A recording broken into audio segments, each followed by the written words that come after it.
Hey everybody, this is Bryce with Timber Frame HQ. In this video, we're going to answer a question that was posed to us on our Q&A site. And the question was, what tools do you use as a timber framer? So I'm going to kind of break this video down into two different parts. The first part's going to be hand tools, and then the second part's going to be power tools. So I went and grabbed my toolbox, and I thought I'd just go through it and talk about the tools that I have in it. So I kind of broken them up into four different sections.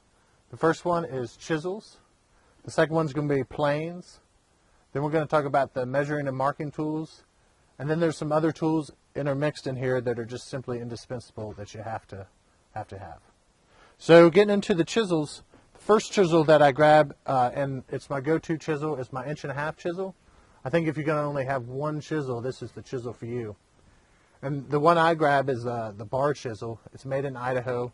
It's really high quality, and it's fun to use. The next chisel that I have is a 3/4 inch chisel. Now some people use a 1-inch chisel, but I just bought a used one at a shop up in Maine, and it happened to be 3/4, and I love it.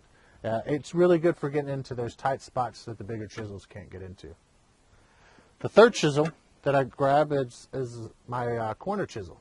This one's good for taking out the corners on a housing or mortise. They're difficult to sharpen, but they do make quick things of it. The next chisel I have it's not really a chisel, it's called a slick.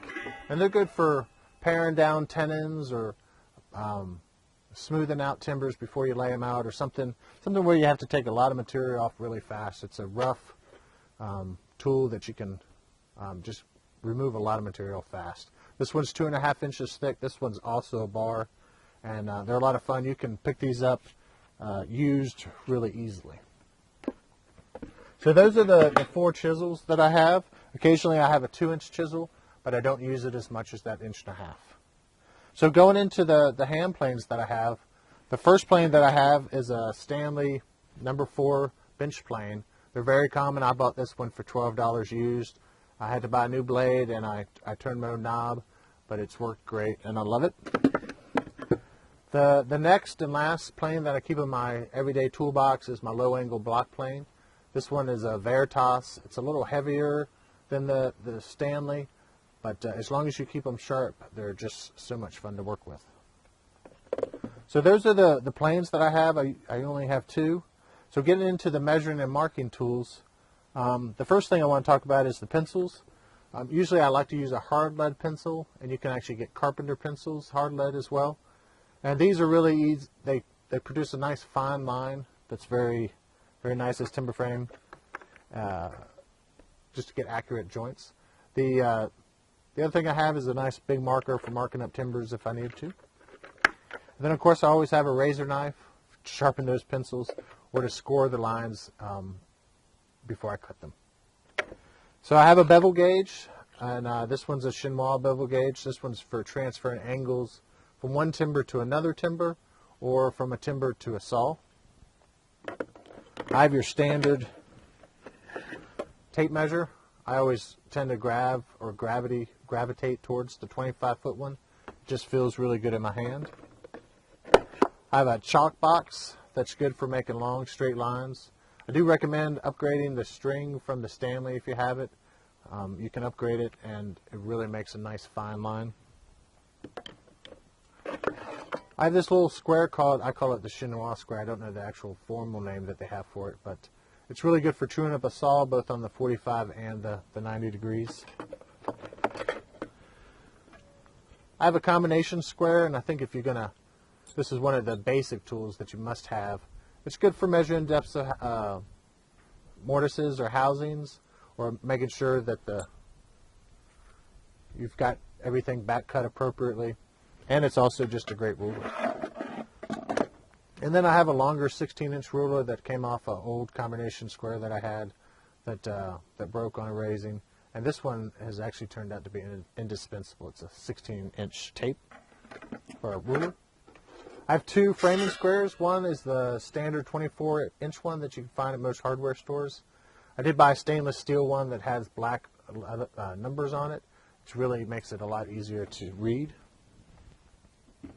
The other one that I have is a small 12-inch one that I've been made fun of a lot just because of its size. But there's sometimes when that 24-inch one just is kind of cumbersome, and this one's a great one just to grab. The last square that I have is called a Borderman square, and you can buy these at the Timber Framers Guild. And if you're going to lay out an entire timber frame, this is a great tool to have. Or if you're in a shop where everyone has one, they just make quick work of laying out timbers, because everything, you can have a nice reference line, and everything stays the same throughout your mortises and tenons. So there's a couple other tools that I find indispensable. One of them is a Japanese saw. And what happens is this one actually has a cross cut and a rip saw. This blade is replaceable. If you've never used a Japanese saw, I would highly recommend you grabbing one and trying it out. They're just a dream to use. Last weird kind of tool is it's my mallet. This is a wood is good mallet. It's a urethane coated mallet with a weight in it. I used a handmade one for years, and I keep making them. And then when I found this one, I grabbed it and I started to use it, and wow, it's just a really nice. It makes it more fun. It gives a little, if you will. So those are the major tools. The last two tools that I want to talk about are really just safety items that I highly encourage you to use all the time. One of them is hearing protection. Anytime I'm around power tools or anything loud, I put these on. And I think if you start wearing them and you take them off and you're listening to power tools, you'll find that the whir of the motors is just unbearable. And the last one, whether I'm doing hand work or power work with power tools, I always have safety glasses at hand. I have sunglasses and clear ones. Sometimes I have amber ones, just if the light is a little off.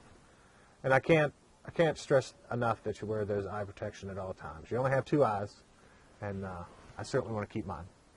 Well, those are the tools in my timber frame box. Hope you've enjoyed this video. If you have any other questions about timber frame tools or timber framing, you can visit us at timberframehq.com or come and say hi to us at facebook.com/timberframehq. Take care, and I hope you enjoyed the video.